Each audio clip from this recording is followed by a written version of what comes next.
여러분들께서 다 가지고 계시는 이 교재 두 번째 2과를 오늘 공부를 하겠는데요. 오늘 제목이 뭔가 하면은 말세의 징조를 보라 라는 제목입니다. 교재를 다 준비하셨고 또 가능하면은 붉은 펜 또 형광펜으로 다 준비하셔서 함께 교재를 보시면서 따라와 주시면 감사하겠습니다. 혹 교재가 없으시더라도 오늘 말씀에 함께 해주시면 되겠습니다. 1941년 저도 그곳에 가봤는데요. 12월 7일 이른 아침에 이 하와이의 레이더 부대에서 미군 병사 2명이 근무를 하고 있었습니다.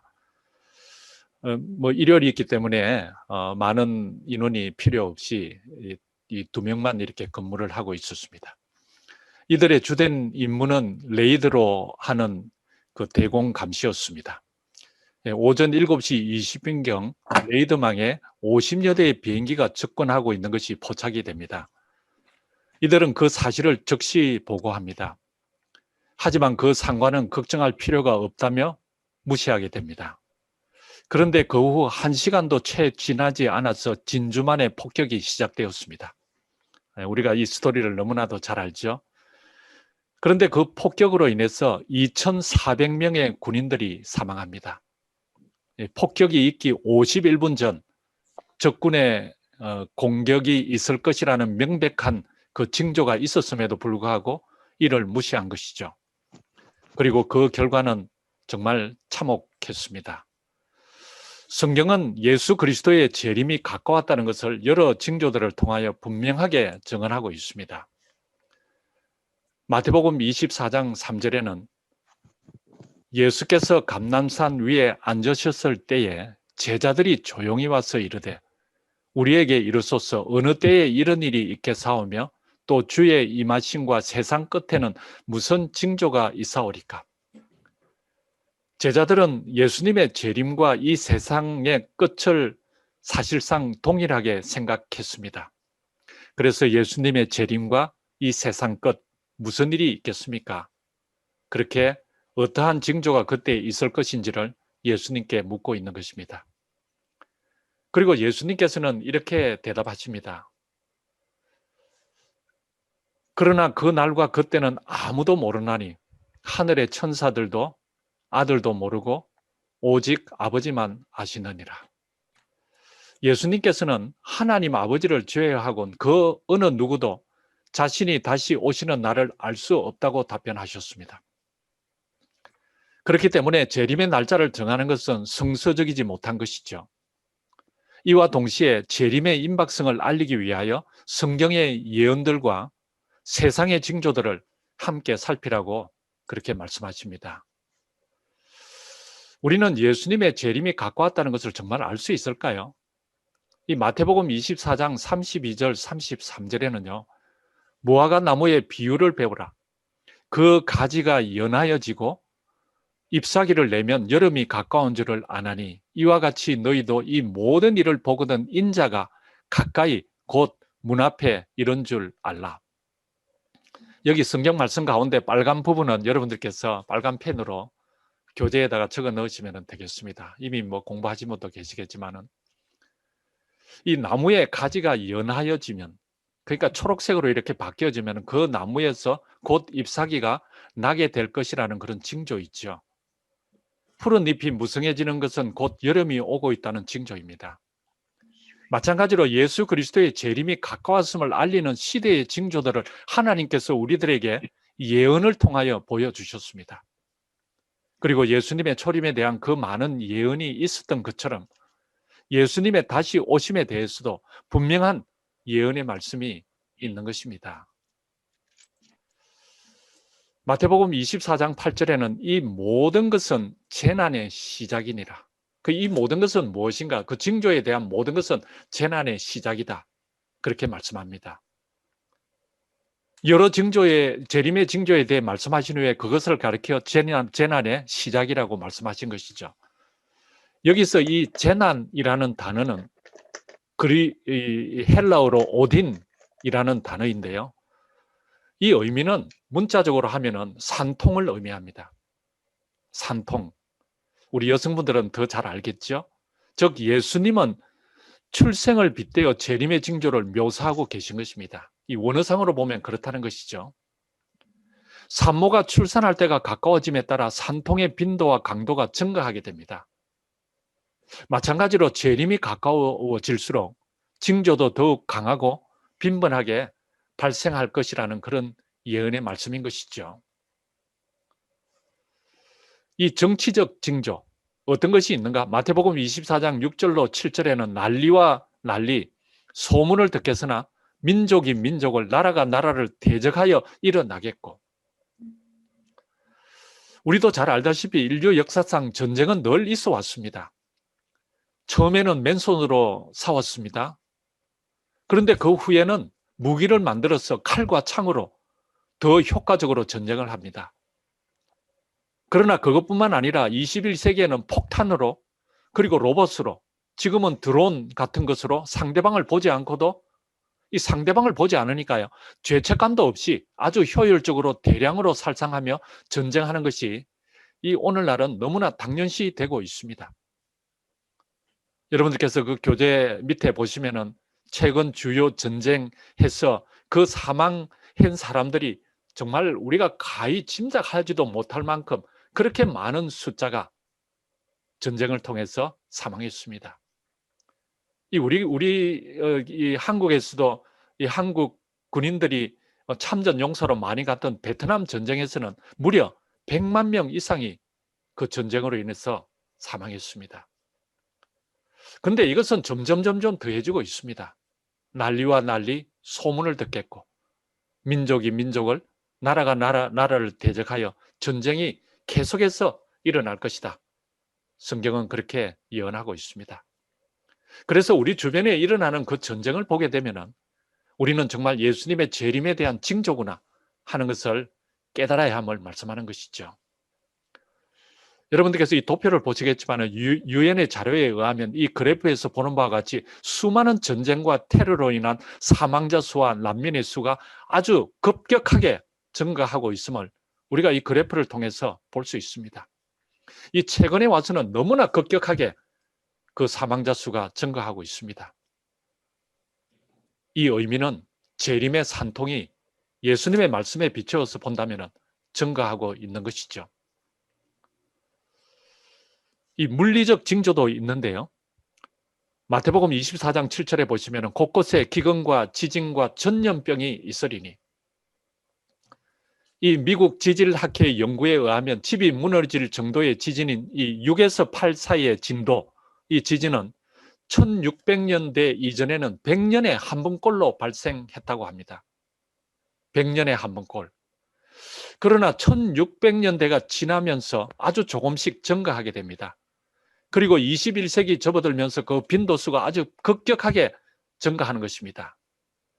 여러분들께서 뉴스를 통해서도 보셨지만은 이 불의 고리, 이 미국 이 샌프란시스코 이 캘리포니아 지역도 이렇게 포함되어 있는 그 불의 고리를 보면은 정말 지진의 빈도가 얼마나 많이 증가하고 있는지 우리는 우리 직접 피부로 느끼고 있습니다. 매해 약 50만 번 이상의 지진이 발생하고 있으며 그로 인해 수많은 사람들이 희생되거나 피해를 입고 있습니다. 인구가 증가함에 따라 막대한 인명 손실의 가능성은 더 늘어나고 있다는 것이죠.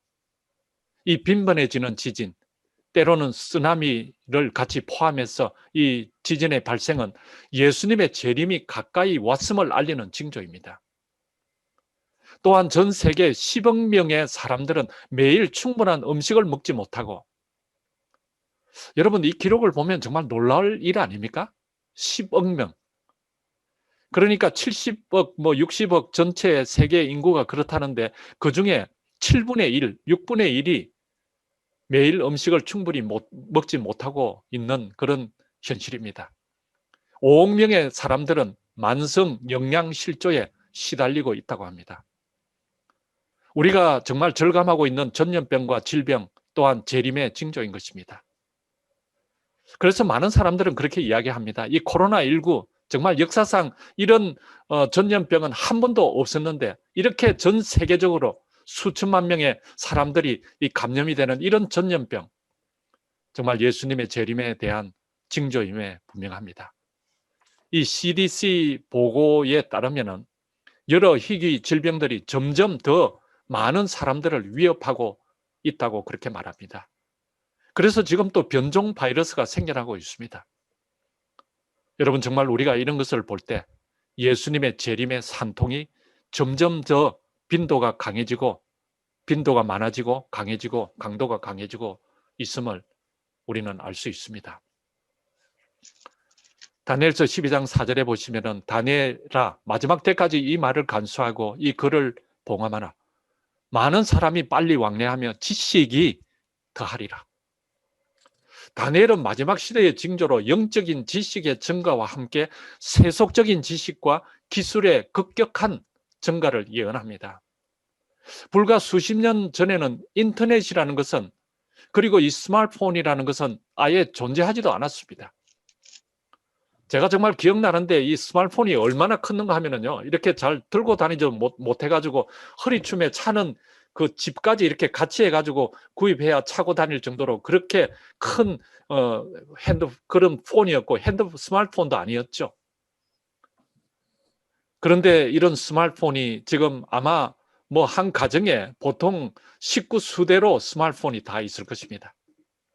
물론 수십 년 전만 해도 이 유튜버도 없었습니다.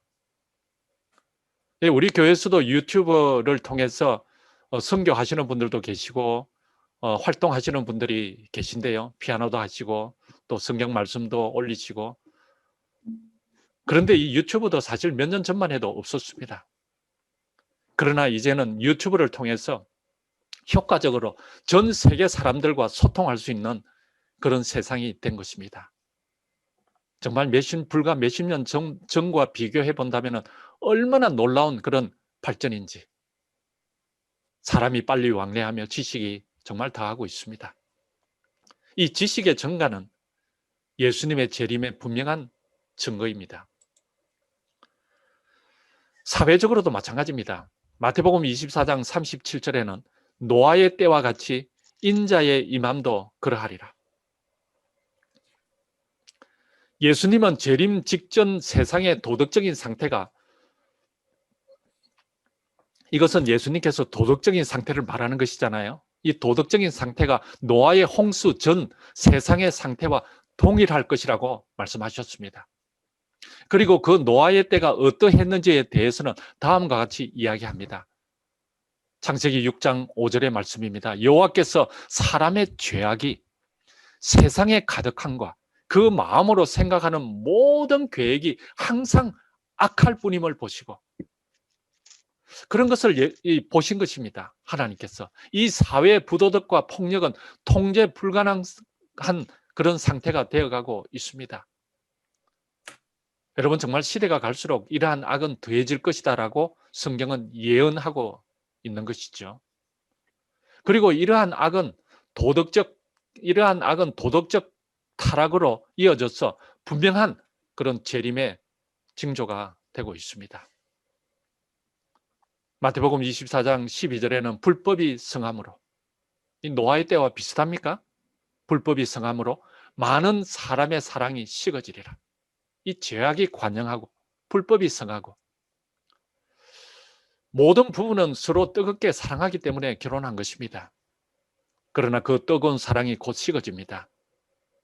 이러한 사랑의 식어짐 역시 분명한 재림의 징조인 것입니다. 교회도 사랑이 뜨겁지 않다고 그렇게 탄식하는 사람들이 많이 있습니다. 좀 뜨거운 사랑을 나눌 수 있는 교회가 되었으면 좋겠다고. 왜 사랑의 하나님을 같이 믿는데 이렇게 그 사랑의 뜨거움을 같이 나누지 못하는가? 여러분, 그러면은 불평하지 마시고요. 정말 예수님의 재림의 징조가 한층 더 강해져서 예수님의 재림이 곧 임박해 있구나. 그것을 깨닫고 준비하는 생애를 우리는 살아야 하겠습니다. 왜냐하면 마지막 때가 될수록 이러한 현상은 더 심해질 것이기 때문에 그렇습니다. 종교적 징조도 있습니다. 베드로서 3장 3절로 4절에 보시면은 먼저 이것을 알지니 말세에 무엇이 있다고요? 조롱하는 자들이 와서 자기의 정욕을 따라 행하며 조롱하여 이르되 주께서 강림하신다는 약속이 어디 있느냐? 예수 그리스도의 재림이 성경에 분명히 약속되어 있음에도 불구하고 많은 그리스도인들조차도 이 재림의 기별을 믿지 않는다는 것입니다. 이러한 반기독교적인 정서와 무신론 또한 진화론의 성행함 역시도 이 시대의 마지막 때의 징조인 것입니다. 여러분 또 그런 것을 좀 느끼는 때가 있습니까? 예수님을 믿는다는 이 그런 교회 또는 크리스찬들 이렇게 보면은 하나님을 별로 대수롭지 않게 생각하시는 분들이 많습니다. 조롱하는 자들이 많아요. 정말 이런 것들을 보면은 천지를 창조하신 그 하나님이신데 정말 우리의 죄를 구원하시기 위하여 십자가에서 피를 흘리고 죽으시고 우리를 구원해 주신 예수 그리스도를 그냥 업신여기고 별로 대수롭지 않게 생각하고 중요하게 하지 않게 생각하고 그런 것이 어느덧 우리 마음 가운데도 자리 잡고 있는 것은 아닌지 모르겠습니다. 왜냐하면 이것이 마지막 때의 징조이기 때문에 그렇습니다. 마태복음 24장 24절에는 거짓 그리스도들과 거짓 선지자들이 일어나 큰 표적과 기사를 보여 할 수만 있으면 택하신 자들도 미혹할 것입니다. 이 마태복음 24장에서 예수님께서는 거짓 종교에 대해서 무려 몇 번이나 경고하고 있는가 하니까요. 4번이나 경고하셨습니다. 이 거짓 종교에 대해서 경고하셨다는 것은 교회 안에서 일어날 징조에 대한 경고입니다. 성경은 우리에게 참된 기별과 참 선지자를 구별할 수 있는 방법을 분명하게 가르쳐주고 있습니다. 그것이 무엇입니까? 마땅히 율법과 증거의 말씀을 따를지니 그들이 말하는 바가 이 말씀에 맞지 아니하면은 어떻다고요?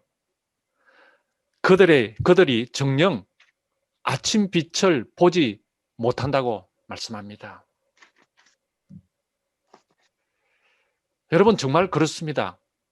우리는 이것을 분별할 수 있는 그 분명한 것을 우리는 거짓 참된 기별과 참 선지자를 구별할 수 있는 방법을 분명하게 가르쳐주고 있는데 그 방법이 뭔가 하면 바로 말씀이라는 거예요. 종교적 혼란이 만연한 이 세상 가운데서 우리의 진리의 표준은 오직 하나님의 말씀인 것입니다.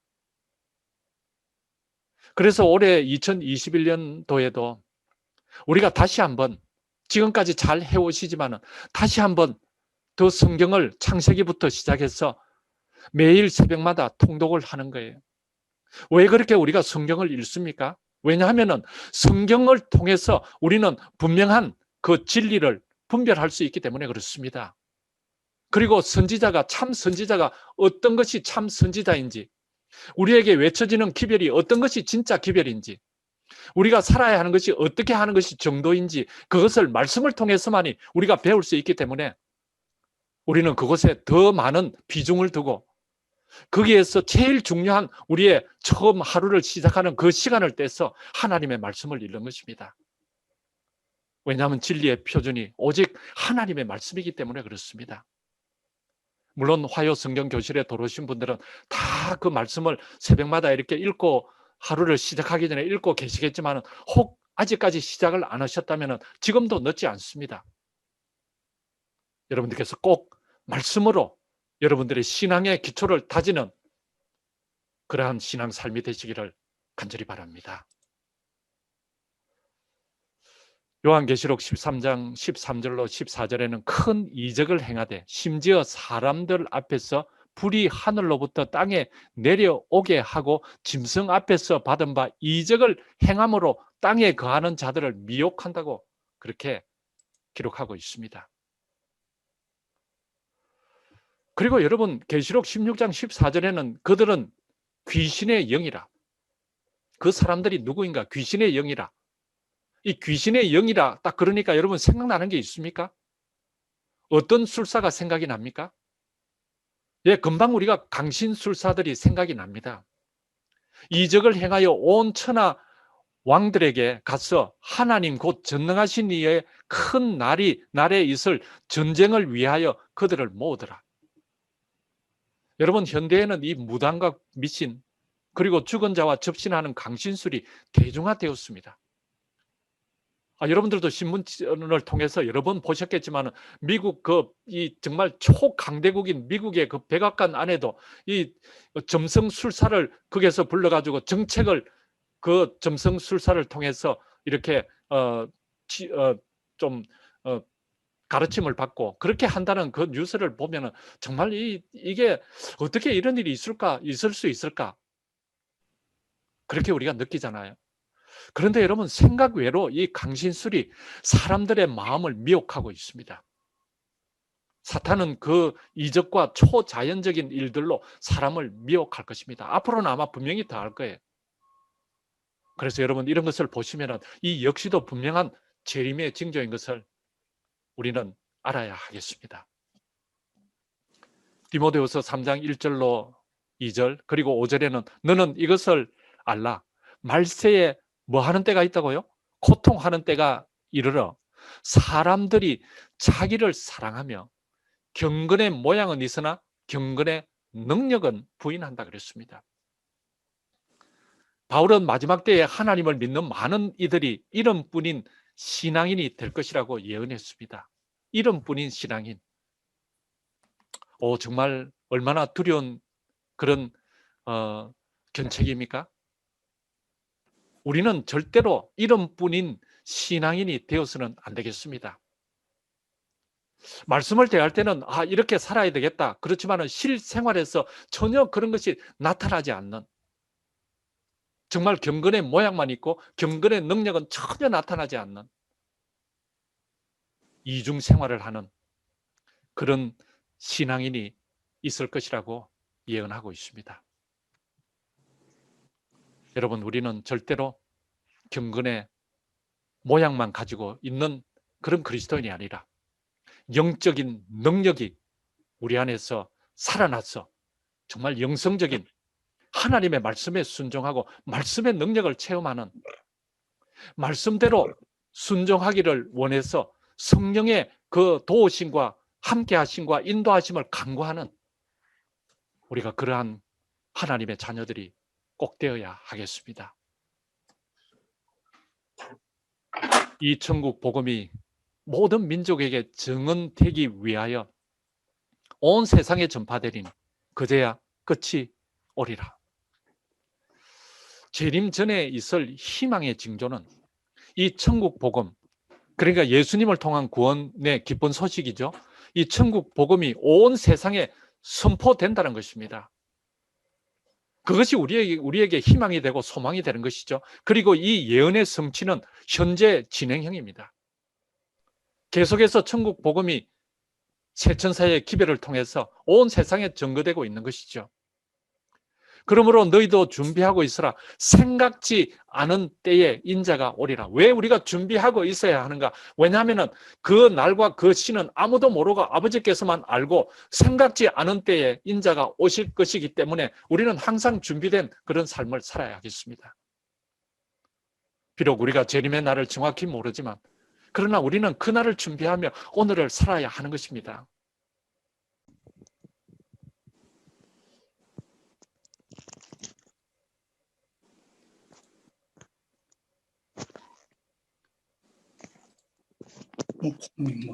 여러분, 좀 끊어졌죠? 예. 네. 예. 어때, 지금은 괜찮으세요? 네. 예, 아이고, 조금 끊어졌습니다. 제가 지금 교회에 있는데 아마 인터넷 연결 상태가 좀 안 좋아서 그런지 잠깐 끊어졌습니다. 예, 마태복음 24장 44절에는 이러므로 너희도 준비하고 있으라. 생각지 않은 때에 인자가 올 것이기 때문입니다. 비록 우리가 재림의 날을 정확히 모르지만 그러나 우리는 그 날을 준비하며 오늘을 살아야 하는 것입니다. 예수님께서는 우리가 그분이 다시 오실 날을 대비하여 끊임없이 준비하며 살라고 그렇게 당부하셨습니다. 요한계시록 3장 20절에 우리가 너무나도 잘 아는 그런 말씀입니다. 혹시 따라 읽으실 수 있으면 같이 좀 읽겠습니다. 볼지어다 내가 문 밖에 서서 두드리노니 누구든지 내 누구든지 제 문을 음성을 열면 듣고 내가 그에게로 그와 더불어 먹고 그는 나와 나와 더불어 먹으리라. 우선 우리의 마음에 들어오시려고 마음 문을 두드리시는 예수님의 음성을 우리가 들어야 합니다. 어떻게 우리가 그날을 준비할 수 있습니까? 우리의 마음 문을 두드리는 예수님의 음성을 들어야 합니다. 그리고 두 번째는 더 중요한 것은 음성만 듣는 것이 중요한 것이 아니라 우리의 마음 문을 열어야 합니다. 그리고 예수 그리스도를 나의 개인의 구주로 영접해야 합니다. 마음 문을 두드리시는 예수님의 음성을 듣고 그리고 우리의 마음 문을 열고 그리고 예수 그리스도를 나의 개인의 구주로 영접해서 주님께서 인도하시는 대로 순종하며 따라가는 예수님이 나의 인생의 주인이 되는 그래서 예수님을 구주로 영접하는 그러한 삶을 사는 것이 우리가 예수 그리스도의 재림의 날을 준비할 수 있는 정말 가장 성경적이고 확실한 방법인 것입니다. 주의하라 깨어 있으라 그 때가 언제인지 알지 못함이라. 시대의 징조를 통해서 예수님의 재림이 가까웠다는 것은 알지라도 재림을 맞이할 우리의 개인적 준비 없이는 그 모든 것들이 아무 의미가 없는 것입니다. 그러기에 예수께서도 우리가 깨어서 기도함으로 그분과 늘 소통하며 그분께 우리의 마음을 열으라고 간청하신 것입니다. 그러므로 개인의 영적인 성장은 예수님을 믿는 모든 사람의 목표가 되어야 합니다. 하나님을 높이며 그분과 함께 영원히 살고자 하는 사람들에게는 매일 기도하고 말씀을 읽는 것 그리고 다른 사람들과 그 은혜를 나누는 것이 반드시 필요함을 잊지 말아야 하겠습니다. 이제 여자가 해산하게 되면 그때가 이르릅니다. 비록 지금은 그 해산의 고통으로 인하여 근심하지만 그 아이를 낳으면 이 세상에 사람 태어난 그 아이가 이 태어난 것이 기쁨으로 인하여 그 이전에 있었던 그 산통의 고통은 다시는 기억하지 않게 될 것입니다. 아마 여러분들도 그런 기억이 있으신지요? 첫 아이를 낳으면 너무 산통이 커서 뭐 지금은 무통분만도 하지만은 정말 저희 때만 해도 그러지 않았잖아요. 그래서 다시는 아이를 놓지 않으리라. 근데 그 산통의 고통은 다 기억되지 않게 되어서 또 둘째, 셋째를 가지게 됩니다. 지금은 여러분들이 근심하게 되지만 내가 다시 너희를 보리니 예수 그리스도께서 다시 재림하시리니 너희의 마음이 기쁠 것이요 너희 기쁨을 빼앗는 자가 없느니라. 저는 저희 집 첫째 아이가 태어나는 것을 보지를 못했지만 둘째, 셋째는 제가 직접 그 목격을 하였는데요. 그 장면을 제가 지금도 잊을 수가 없습니다. 뭐 거의 30년 가까이 이렇게 돼 가는데도 아직까지 그 장면이 생생합니다. 저의 아내 정말 길고 험난한 그 산통을 지켜보면서 참으로 어찌할 바를 모르고 발을 동동 구르며 많이도 걱정을 했습니다. 그러나 그 긴 산통이 끝나고 아이가 태어났을 때의 그 기쁨과 한이는 그 감격은 정말 지금도 잊을 수가 없는 것입니다. 이 길고 험했던 재림의 산통 이제 곧 끝이 날 것입니다. 말세에 고통하는 때가 있다 그랬죠. 여러분들도 혹시 삶 가운데 고통이 있습니까? 정말 이것은 재림의 산통입니다. 예수 그리스도께서 곧 다시 오실 것입니다. 성경의 99.9%의 예언이 다 성취되고 이제 마지막 남은 하나의 예언 거기에 초점이 맞춰져 있잖아요. 모든 세상이 그것을 향하여 가고 있다는 것을 우리가 눈으로 목도하고 있잖아요. 정말 예수님께서는 우리가 믿든 믿지 않든 곧 다시 오실 것입니다. 우리는 수많은 징조들을 지금 보고 있습니다. 다시 오시는 그 재림 예수를 기쁨으로 함께 맞이할 수 있는, 그리고 그 예수 그리스도의 재림을 함께 준비할 수 있는 우리 모두가 되시기를 간절히 바랍니다. 아멘. 네, 오늘 말세의 징조를 보라 2과를 공부했는데요. 말씀이 육신이 되어 우리 가운데 거하심에처럼 오늘 우리가 함께 공부한 이 말씀이 이해되고 여러분들 가운데 육신이 되어 역사하셨으리라 저는 그렇게 믿습니다. 이제 이 시간을 마치면서 우리가 기억해야 할 세 가지가 있습니다. 첫째는 예수님께서 언제 오시는지는 아무도 모른다는 것입니다. 그렇기 때문에 우리는 늘 준비하면서 오늘을 살아야 하겠죠. 그리고 두 번째는 모든 모든 징조들은 예수님이 곧 오신다는 것을 증언하고 있습니다. 그러니까 세상의 모든 흐름이 잘 보시면 다 재림을 향해 빠르게 달려가고 있음을 우리는 곧 알게 됩니다. 그리고 세 번째는 우리는 예수님께서 우리의 삶 속에 들어오시도록 초청함으로 그분을 만날 준비를 할 수 있습니다. 이 축복이 저와 여러분들의 축복이 될 수 있기를 바랍니다. 여러분들께서 만약에 구도자들과 이 2과를 공부하시면서 제일 마지막에 있는 이 질문에 대해서 여러분들이 먼저 확신을 가져야 합니다. 당신은 다시 오시는 예수님을 맞이하기를 원하시나요? 여러분 자신 있게 네 대답하시겠습니까? 지금 네. 예수님께서 당신 개인의 구세주가 되어주시고 당신의 삶을 인도해 주시도록 요청하지 않으시겠습니까? 여러분 저는 거기다가 이렇게 적었습니다. 네, 그렇게 하겠습니다. 네, 기도드리겠습니다. 여러분들께서도 이 예수님의 너무나도 명확하고 확실한 이 재림을 위하여 준비하는 생애를 사시되 오늘 이 시간 말씀이 여러분들의 마음을 녹아질 때 여러분들이 그 음성을 듣고 여러분들의 마음문을 열고 예수님을 여러분의 개인의 구주로 영접해서 이제 재림에 대한 이 준비를 해나가면서 오히려 준비된 내가 다른 사람들을 준비시킬 수 있는 우리 모두가 될 수 있기를 간절히 소망하면서 오늘의 공부를 마치도록 하겠습니다. 아멘.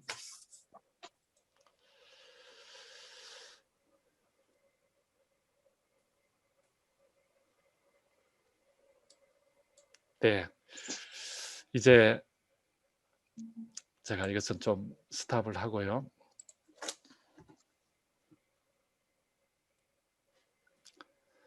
이제 기도의 시간을 가지겠는데